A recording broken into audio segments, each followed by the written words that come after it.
Hi, and welcome to Faith Flix. Several years ago, my wife and I got hooked on cruising. Going to the Bahamas, Mexico, and the Caribbean, those are great destinations. One of the things we love about it is that everything is done for us. All you have to do is simply show up.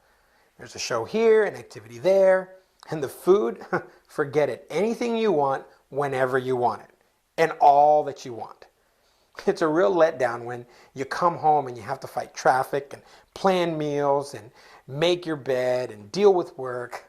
My wife once asked me, why can't life just be like a cruise?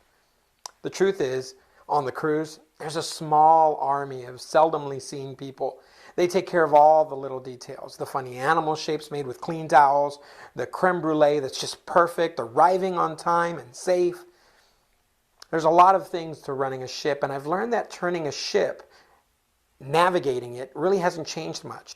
Ships throughout history have used rudders, and modern ships use something called an azimuth thruster, which is basically a propeller that turns 360 degrees. It allows for better maneuverability. Either way, the size of the device is extremely minuscule when you compare it to the rest of the ship. The Bible teaches that our tongues are like rudders, steering where our lives go. Look where you're at right now in your job and your relationships, maybe even your goals. I bet you that your tongue has been a contributing factor to where you are right now. But like an azimuth thruster, our tongues can give us great maneuverability in life, and it can thrust us forward, but we must control it. James 3:2-6 says that we're not perfect, and you know what? None of us are.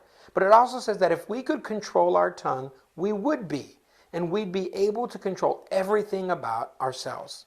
The key here isn't perfection, it's that you and I can do better if we take control over what we say, over what comes out of our mouths every single day. I love the book of Proverbs.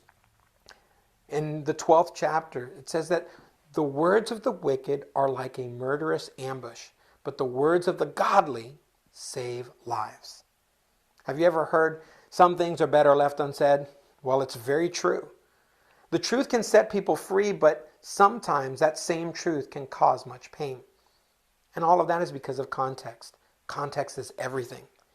Jesus refrained from sharing some things because of the context that he found himself in. My wife can tell my daughters something doesn't look good on them, and they're fine with it. They go and they change. But if I say something, oh, forget it. Tears start flowing, and I'm feeling like, what? What did I do? What did I say? You see, at that moment, my words are like an ambush, while my wife's are embarrassment saving. And in the life of a teenager, might as well be saving their life.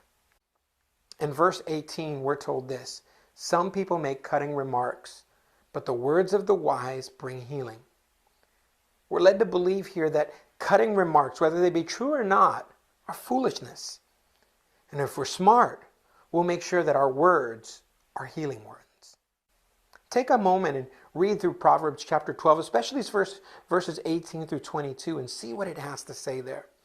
Equally in 1 Peter 3:10, it reminds us, if you want to enjoy life and see many happy days, keep your tongue from speaking evil and your lips from telling lies. What's been coming out of your mouth? To your children, your spouse, your coworkers, your church? Do you really want to enjoy the things God has already given you? Then start speaking life to them and never, ever stop. The further along you've been cruising toward the destination that you are on right now, the longer it's going to take to turn it around. But you and I have control over our tongue like an azimuth thruster. Turning things around and going forward can be done with the words that come out of our mouth. So power up those thrusters. Turn your life around by turning your speech completely around. God bless you. I'm Pastor Ricky of the Walk Church, and I'll see you on another Faith Flix.